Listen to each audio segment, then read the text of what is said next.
ini yang kita lihat ya pemerintah harusnya menyediakan bahwa saya mau kondisinya mau lagi bagus, lagi nggak bagus, pemerintah harus menyediakan gas 3 kilo.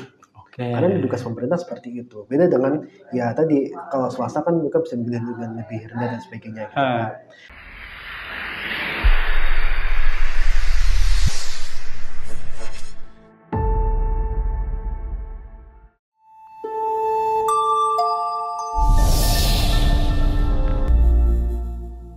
Assalamualaikum warahmatullahi wabarakatuh. Selamat datang kembali di Bagus Podcast.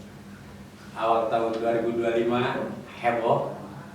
Tidak hanya soal diskon tarif listrik yang 50%, tapi publik dikagetkan dengan kebijakan Kementerian SDM di pemerintahan Pak Prabowo soal gas LPG 3 kg. Gas khusus untuk warga miskin tulisannya. Tapi kemarin sudah mulai reda karena akhirnya polemiknya di stop oleh Presiden Prabowo Subianto. Tapi keramaiannya masih terjadi sampai sekarang. Makanya Bagus Podcast mengundang Direktur Ekonomi Celios. Sudah hadir Kang Nailul Huda di sini. Kita sapa dulu. Assalamualaikum Bang. Ya, Kang Sapro. Alhamdulillah lagi di Serang ini. Iya, lagi di Serang, di rumah. Ini keberuntungannya Bagus Podcast bisa ngundang langsung Kang Nailul Huda. Sebagai Direktur Ekonomi Celios nih, Bang, terkait polemik soal gas LPG si melon ini nih. Apa yang bisa kita catat dari polemik yang terjadi? Banyak yang bilang ke kami para jurnalis di Banten, wah Prol ini mah pengalian isu pagar laut katanya. Apa sih Bang sesungguhnya kalau kita melihat potret polemik soal gas LPG ini? Ya, yang pertama seperti ini Kang Sapro. Kita mengetahui bahwa pemerintah ini kan kekurangan uang. Pertama kekurangan uang. Terus kemudian ada beberapa program yang memang prioritasnya Prabowo. Mereka butuh uang secara jumlahnya juga cukup besar. Makanya dicarilah cara-cara untuk mendapatkan ataupun menghemat pengeluaran. Kita kemarin tahu bahwa ada penghematan anggaran yang dilakukan oleh pemerintah pusat. Kemudian ada beberapa skema yang dilakukan oleh Kementerian ESDM untuk mengefisiensikan subsidi. Nah, yang pertama adalah subsidi dari gas LPG. Nah, ini lucu nih sebenarnya. Karena apa? Karena gini, Kang Sapro. Jadi ini kan LPG ini kan kalau lihat aturannya itu memang tidak dikhususkan untuk masyarakat tertentu. Tapi memang ini dibutuhkan untuk rumah tangga plus UMKM. Artinya semua orang itu bisa mendapatkan sebenarnya untuk kebutuhan masak-memasak di rumah dan juga di usaha yang UMKM. Nah, masalahnya adalah ini pemerintah ini memberikan subsidi. Subsidi kepada masyarakat, subsidi produknya ya.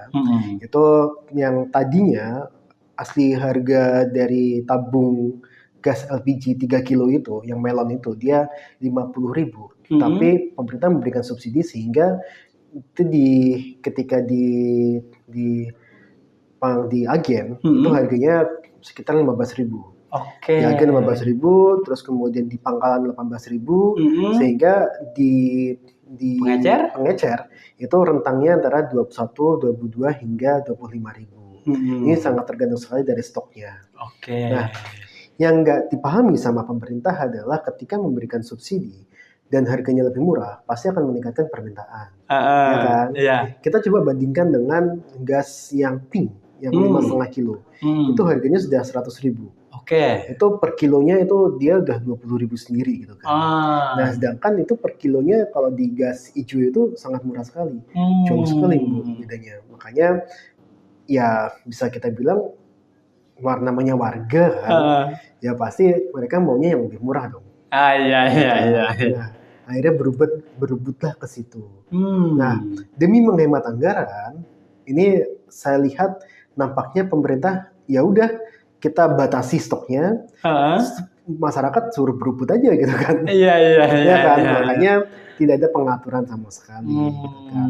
Yang diatur cuma kuota dan sebagainya, yang which is itu dia ya kuota itu kan membatasi produknya kan sebenarnya kan. Ya. Nah, akhirnya suruh berebut, siapapun bisa dapat, ya kan? Yang pada akhirnya jadilah kelangkaan. Yang pada awalnya ya udah kita bisa dari pengecer gitu kan, akhirnya langsung ke pangkalan gitu kan. Nah ini satu pandangan tertentu. Nah, lainnya saya lihat adalah ini pemerintah ini kan sebenarnya kan gagal ya untuk menyediakan unit bisnis yang bisa menyalurkan hingga ke level rumah tangga. Kita masih melihat pangkalan itu masih jauh lah. Di sekitar Serang pun kan sebenarnya kan sangat jarang kan. Betul. Saya lihat di maps di sekitar rumah saya itu sekitar ya 20 menit sampai 30 menit dari rumah saya gitu kan. Nah, belum lagi kalau kita nengok di beberapa daerah yang dia harus berjalan 20-30 kilo. Kemudian ini mereka harus ngantri dan sebagainya. Itu kan cost bagi mereka gitu kan. Dan ketika mereka nggak dapat, otomatis usaha mereka juga terancam gitu. Betul. Makanya kemarin ada yang marah-marah sama Bahlil gitu. Iya. Ini bagaimana nasib saya? Saya mau berdagang, gimana nasib anak saya? Anak saya nggak bisa makan dan sebagainya. Itu adalah konsekuensi ya dari kebijakan pemerintah yang dibuat seadanya. Nah, ini yang saya rasa yang paling bertanggung jawab adalah Bahlil itu sendiri. Artinya kalau lihat rangkaiannya, kan dulu juga sempat rame. Saya agak lupa, ini masih di zaman Pak Jokowi apa sudah di zaman Pak Prabowo ketika BBM bersubsidi pakai barcode. Nah, mungkin setali tiga uang dengan problematika ini. Negara membangun narasi bahwa kebijakan ini untuk subsidi tepat sasaran. Ternyata menimbulkan konflik yang luar biasa. Ditambah Februari ini kan ya tinggal menghitung hari ke Ramadan. Ketika si melon tidak ada di dapur masyarakat ya kepanikan. Bahkan kita turut berduka cita di Banten, di Tangsel, sampai ada warga kita yang meninggal dunia gara-gara ngantri karena kepanikan itu di pangkalan. Artinya kalau melihat ini kan belum 1 tahun pemerintahan Pak Prabowo, kok banyak kebijakan yang kayak ugal-ugalan gitu, Bang. Iya. Meskipun kemarin ada yang bilang ini bukan kebijakannya Prabowo ya, tapi kebijakan ini juga ya at least terjadi di zamannya Prabowo. Nah, yang jadi masalah seperti ini, Kang Sapro. Jadi ini kan kebijakan yang memang kalau kita lihat tujuannya bagus. Tujuannya adalah untuk memberikan subsidi itu tepat sasaran. Bahwa yang mendapatkan gas LPG 3 kg itu adalah ya masyarakat yang membutuhkan. Meskipun PP-nya nggak mengatakan hal demikian. Tapi kita satu arah lah ketika subsidi itu memang diberikan kepada orang-orang yang membutuhkan. Betul. Nah, tapi masalahnya adalah ketika mau diberikan yang dibutuhkan, bagaimana datanya? Ketika orang miskin, dia nggak mampu beli kompornya, terus dia mendapatkan jatah untuk gasnya, buat apa gitu kan? Itu kan juga ada juga kan sebenarnya. Atau dia miskin terus kemudian mereka nggak punya kompor dan sebagainya, mereka juga ya istilahnya beli makan di luar seadanya dan sebagainya. Dan ini yang saya lihat harusnya ada sinkronisasi data yang memang terukur, yang valid dan sebagainya untuk bisa membedakan ini loh yang berhak, ini yang nggak berhak gitu kan. Nah makanya ini juga kita sampaikan ketika yang tadi pakai barcode itu zamannya Jokowi gitu kan, itu sudah dilakukan di SPBU gitu kan ya, tapi memang gagal karena dia nggak lagi di sifatnya ke individu, tapi dia diganti ke kendaraan. Ya, dia switch sekarang. Jadi di individu dia jadi kendaraan. Kendaraan ini dia bisa mendapatkan subsidi dan sebagainya. Tapi individunya ya terserah. karena itu dia basisnya kendaraan. Tapi kan si LPG ini kan nggak bisa juga kayak gitu. LPG masa kita mau tengok dari kompornya gitu kan nggak bisa juga gitu kan. Kompornya apa nih? Kompornya mahal gitu ya. Juga seperti itu gitu kan. Nah, makanya ini yang saya bilang ini ini kan kebijakan sebenarnya sudah ada di tahun 2007 ketika itu Pak JK itu berinisiatif untuk men-switch dari minyak kepada gas. Saat itu untuk subsidi minyak sangat boncos sekali dan itu sangat-sangat memberatkan APBN. Nah, di-switch lah ke gas yang dia subsidinya lebih rendah. Nah, tapi masalahnya adalah semakin sekarang ternyata ya tadi bebannya nggak berkurang. Kemudian tadi yang saya lihat sebenarnya ini sangat terkait sekali dengan ya pemerintah nggak punya uang untuk membiayai produk atau programnya Prabowo gitu kan. Makan bergizi gratis itu sekarang 71 triliun ya untuk anggarannya. Itu diproyeksikan atau diusulkan bisa nambah 100 triliun lagi. Artinya anggarannya sampai 171 triliun. Itu sangat besar sekali. Ya kan?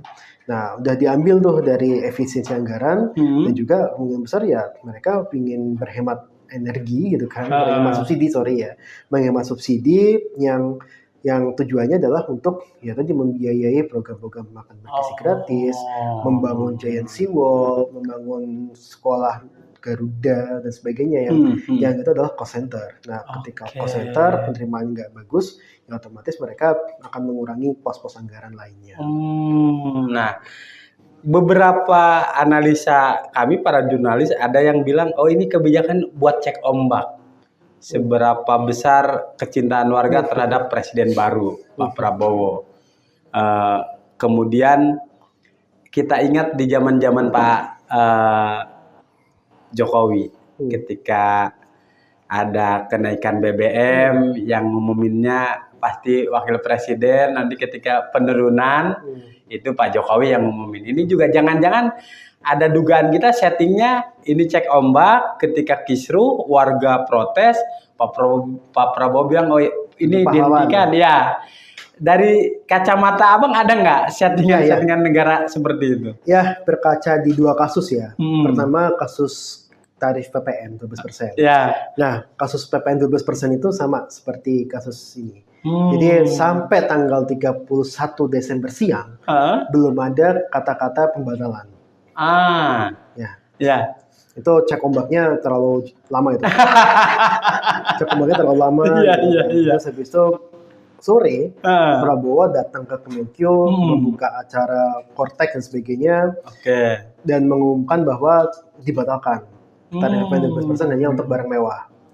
Nah, ini terjadi lagi gitu. Bahwa ini Bahlil membuat kebijakan dan sebagainya, kemudian masyarakat ngeluh dan menimbulkan korban gitu kan. Kita tentu berbelasungkawa juga dan kita lihat akhirnya yang mengambil alih adalah dari Gerindra, Dasko, yang dia notabene adalah dari legislatif tapi sebagai juru bicara pemerintah juga gitu kan, bahwa ini akan dicabut dan sebagainya. Gitu. Nah, kita juga pertama kali mendengarkan dari Dasko juga gitu kan, untuk rencana pembatalan ataupun ya tadi penarikan pengecer boleh mengedarkan lagi. Itu dari Dasko. Nah, ini saya lihat pola-polanya akan sama. Nanti jangan kaget nih Kang Saprol. Nanti ketika ada 1-2 menteri ataupun 1-2 anggota partai politik ya kan.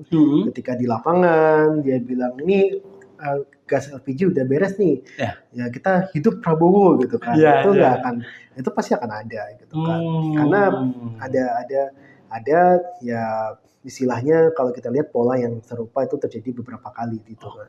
Minimal 2 kali di PPN sama di gas ini. Artinya sampai sejauh ini catatan kita malah belum ada sanksi keras pada kabinet Pak Prabowo. Hanya ya teguran-teguran yang dulu ketika kita masih ingat Pak Mendes Yandri Susanto yang menggunakan kop surat kementerian untuk acara pribadi misalnya, itu juga publik menunggu apa sih responnya Pak Prabowo, juga biasa aja. Ini Pak Bahlil juga sampai hari ini bahkan belum ada statement langsung dari Pak Prabowo ataupun Pak Dasko untuk langsung mengevaluasi misalnya.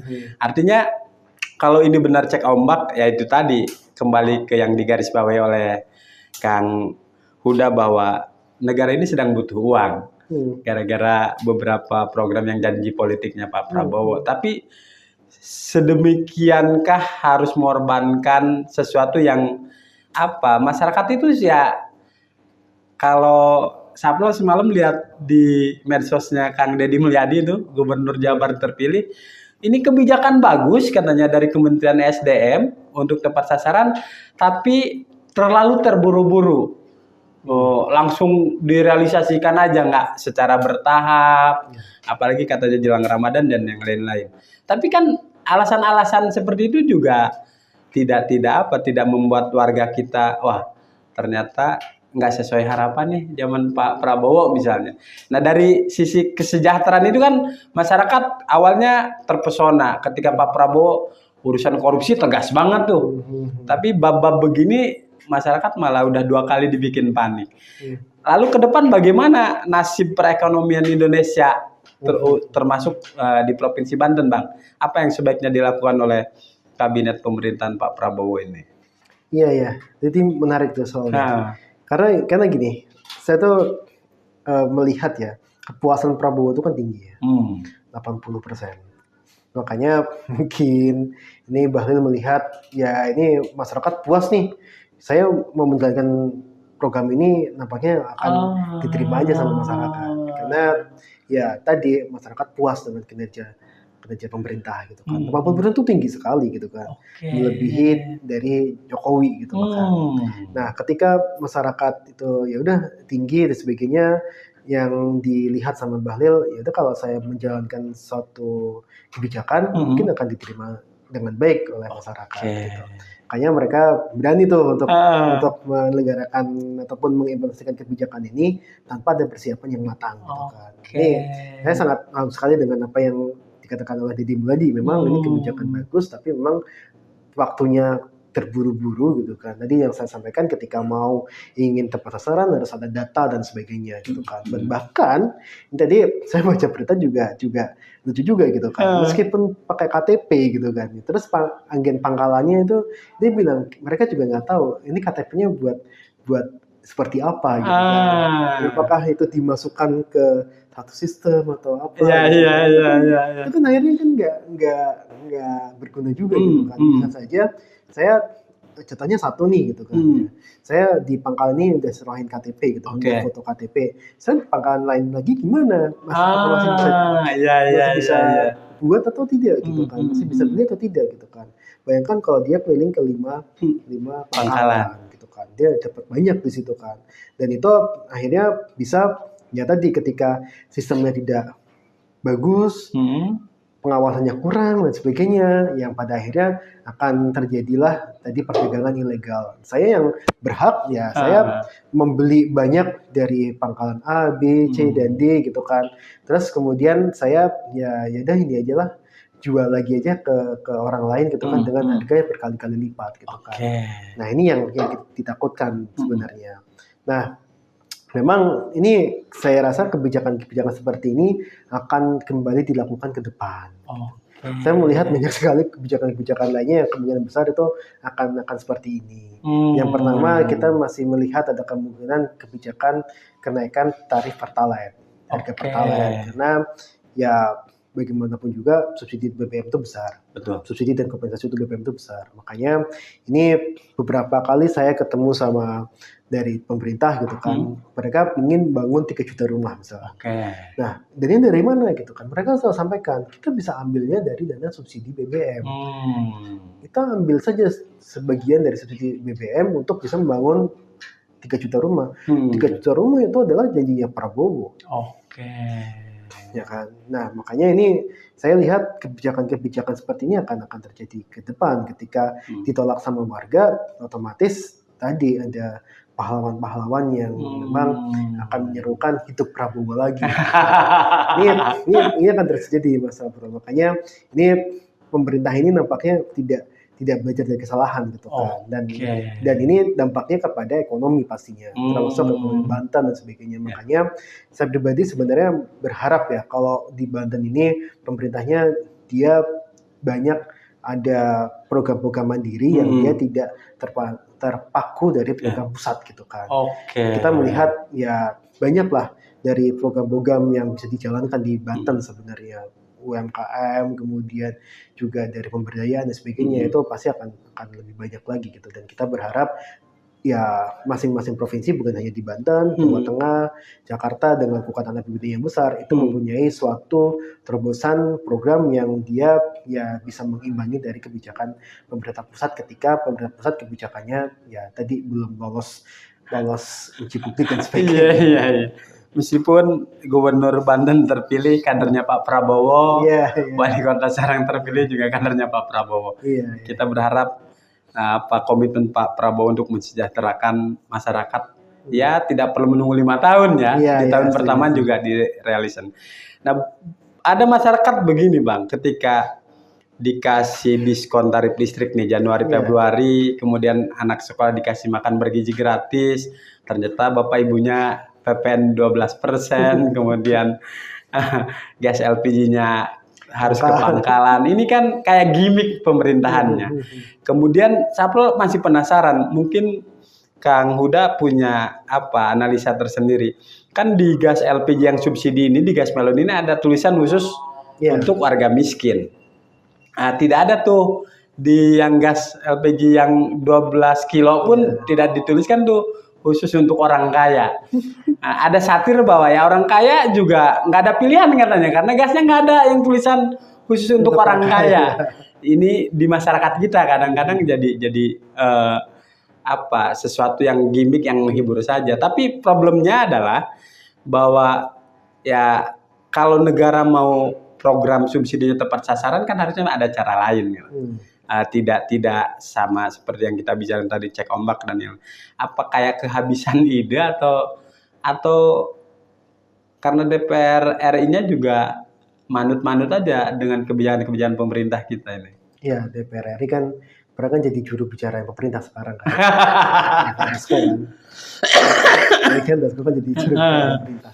Nah, yang tadi itu seperti Kang Saprol. Jadi memang tadi kalau kita lihat aturannya, aturannya 2007 ya, PP tahun 2007 itu dia menjelaskan bahwa untuk yang dapat membeli gas melon ini adalah rumah tangga. Nah, baru ketika dirasa dia subsidinya terlalu bengkak, itu memang dikhususkan untuk kalangan rumah tangga tertentu. Yang didefinisikan adalah untuk kalangan masyarakat rumah tangga miskin dan sangat miskin gitu kan. Bahkan saya tuh malah seperti ini, kalau untuk masyarakat yang sangat miskin dan sebagainya, mereka ya dicek dulu apakah memang menggunakan gas untuk dia memasak. Jangan-jangan mereka menggunakan kayu bakar gitu kan, sebagainya gitu kan. Sehingga ini tidak tepat sasaran juga ketika mereka diberikan gas gitu kan, subsidi gas gitu kan. Itu sama kayak seperti ini. Kalau kebijakan tahun kemarin yang lucu itu adalah kebijakan pemberian subsidi untuk motor listrik bagi masyarakat penerima KUR, penerima PKH dan sebagainya. Kita bayangkan orang miskin disuruh beli motor listrik. Itu kan ada juga kan. Orang miskin disuruh motor listrik, kemudian rumahnya belum tentu juga 1.300 watt. Kan. Mereka mungkin 450 volt ampere gitu kan. Ini yang saya rasa ini pada akhirnya miss targeting gitu kan. Yang pada akhirnya ini akan merugikan ya kebijakan negara itu sudah jelek, merugikan negara dalam hal APBN dan sebagainya gitu kan. Nah, inilah yang saya sebutkan gitu kan, bahwa kebijakan ini harus didasarkan pada apa sih sebenarnya yang mau dilakukan pemerintah dengan kebijakan ini. Nah, kalau kita lihat dengan mereka memberikan subsidi sebenarnya itu akan terjadi excess demand atau kelebihan permintaan.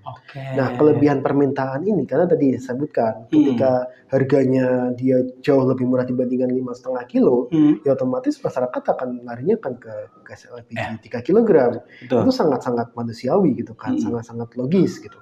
Nah, yang nggak logis adalah pemerintah tidak membuat kebijakan baik itu menambah stoknya sehingga permintaannya terpenuhi, atau dia memilih mana saja warga yang dapat menikmati subsidi, mana yang tidak gitu kan. Nah, yang dipilih oleh masyarakat, oleh pemerintah adalah masyarakat dia udah disuruh berebut di pasaran, mereka suruh ngantri, kalau nggak dapat ya udah kerugian kamu, yaitu terserah Anda mau miskin atau mau kaya, terserah Anda kalau mau berebut gas 3 kg harus berebut dengan orang lain gitu. Dan ini yang pada akhirnya akan menimbulkan apa? Banyak permainan di pangkalan-pangkalan. Kemarin kita temukan ada pangkalan yang dia stop dan sebagainya, tapi dia bilang sudah dicetak orang lain gitu kan. Padahal nggak ada seperti itu.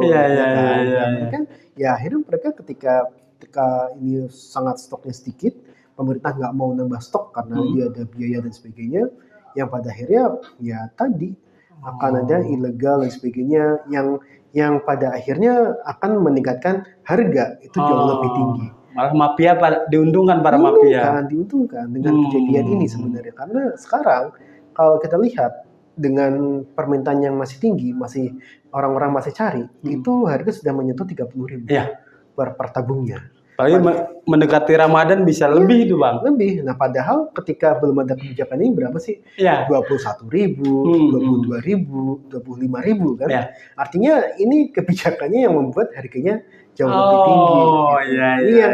Yang sama persis ketika kita di zamannya kebijakan minyak goreng tahun 2000 sempat ramai benar 2022 gitu kan, saat COVID lagi itu susah kita cari, terus kemudian pemerintah mau mensubsidi gitu kan, dan ketika harganya murah tapi stoknya kurang, akhirnya orang berebut sampai di minimarket itu jarang minyak goreng gitu kan. Bayangkan di minimarket nggak ada minyak goreng saat itu. Sama seperti itu, dan yang pada akhirnya orang pada menimbun kan, pada menimbun jual dengan harga yang lebih tinggi dan sebagainya. Terjadi kepanikan publik. Pasti. Tadi menarik tuh, ketika orang mau dapat gas LPG dengan adanya kebijakan yang aneh ini, malah kayak war tiket ya.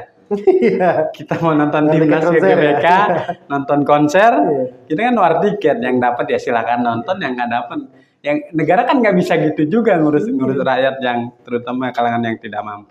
Tapi Saprul masih ingin menanyakan bahwa sejak awalkah itu si gas melon ini ada tulisan khusus untuk warga miskin, atau itu kebijakan berikutnya untuk ya itu tadi upaya untuk tepat sasaran mungkin sesungguhnya? Iya, enggak, karena pada dasarnya itu tidak ada kata-kata untuk rumah tangga miskin. Karena di PP-nya itu dikatakan untuk rumah tangga saja. Itu kebijakan kementerian berarti ya? Kebijakan pemerintah tahun 2007. 2007 ketika itu Yusuf Kala melihat ini perlu switch untuk dari minyak ke gas gitu. Nah, maka diciptakanlah gas LPG 3 kg. Dan ada tulisannya itu? Nggak ada. Oh, awalnya nggak ada? Nggak ada. Nah, baru ada itu ketika dirasa ini subsidinya terlalu besar. Terlalu besar dan sebagainya, yang pada akhirnya ini orang-orang kan mau udah switch ke gas, kemudian kalau harganya ditingkatkan, mereka kembali lagi ke minyak gitu. Nah, sedangkan kita dinilai saat itu kita kaya akan gas gitu kan. Kita minyak masih impor kan. Gas kita ada gas tangguh dan sebagainya yang bisa nih untuk menyediakan kebutuhan dalam negeri dan sebagainya. Makanya diciptakanlah itu program gas 3 kg itu. Nah, seiring waktu ini karena subsidi ini dikhususkan untuk yang rumah tangga miskin, masyarakat miskin. Makanya ada tulisannya semua. Tulisannya sekarang. Gitu. Siap. Mulai kebaca ini apa titik temu dan pesan dari Kang Huda. Ini di segmen terakhir Kang Huda. Ini kan kita tinggal akhir Februari sudah memasuki bulan Ramadan. Ada anomali juga masyarakat kita. Daya beli masyarakatnya rendah. Tapi libur panjang kemarin, semua tempat hiburan penuh. Masyarakat kita ini unik memang. Kalau untuk bab liburan misalnya, ya mungkin nabung semuanya untuk itu. Tapi kalau ketika tercolek aja persoalan seperti ini, ya mereka muncul tuh kemarahannya dan yang lain-lain. Artinya pemerintah juga harusnya kan tahu apa yang dibutuhkan masyarakatnya. Menjelang hari besar keagamaan, Ramadan, kemudian Idul Fitri, apa yang sebaiknya dilakukan oleh pemerintah kita sehingga masyarakat kita juga tenang, kehidupannya ketika ganti presiden, kebijakannya justru makin memudahkan. tidak mempersulit ya. Apa yang mesti dilakukan, Bang? Oke. Tadi soal banyak liburan ketika daya beli rendah ya. Ini saya mau cerita sedikit mengenai lipstick effect. Lipstick effect itu apa? Lipstick effect itu adalah ketika kondisi keuangan ataupun kondisi ekonomi tidak sedang baik-baik saja, masyarakat akan cenderung membeli barang yang terjangkau, tapi memberikan kepuasan yang tinggi. Kalau dulu mungkin bagi wanita mereka bersolek dan sebagainya, itu merupakan kepuasan bagi mereka gitu kan. Nah, yang sekarang adalah yang terjadi ketika ekonomi sedang sulit dan mereka nggak bisa membeli barang dengan harga yang lebih mahal, mereka akhirnya pergi berlibur dan sebagainya untuk menghias IG feed mereka. Nah, ini selalu saya sampaikan seperti itu. Itu ada fenomena lipstick effect dan sebagainya. Nah, kemudian kalau kita lihat dari sisi kenapa LPG ini langsung berteriak dan sebagainya, karena gini, ini kan LPG ini kan adalah komoditas yang memang dirasa masyarakat pasti akan merasa ini disediakan oleh pemerintah. Dan memang hanya disediakan oleh pemerintah. Kita nggak ada lagi loh penyedia gas swasta gitu, nggak ada gitu kan. Fully adalah pemerintah, ya kan. Mau gas yang tabung 3 kilo, yang 5,5 kilo dan sebagainya, itu Pertamina semua. Ya kan? Termasuk gas yang di langsung ya, gas bumi itu juga Pertamina juga gitu kan. Nah, ini yang kita lihat ya, pemerintah harusnya menyediakan bahwa saya mau kondisinya mau lagi bagus, lagi nggak bagus, pemerintah harus menyediakan gas 3 kilo. Karena tugas pemerintah seperti itu. Beda dengan ya tadi, kalau swasta kan mereka bisa beli dengan lebih rendah dan sebagainya gitu kan. Nah, makanya ini ketika kemarin ditanyakan ya, ada yang gimana nih kalau masih terjadi kelangkaan hingga Ramadan dan sebagainya, yang pasti ekonomi akan lesu. Dan ini yang nggak baik sebenarnya. Karena apa? Karena Ramadan itu adalah waktu bagi masyarakat untuk membelanjakan uang lebih banyak. Artinya perputaran uang itu akan lebih banyak di bulan Ramadan dan Lebaran.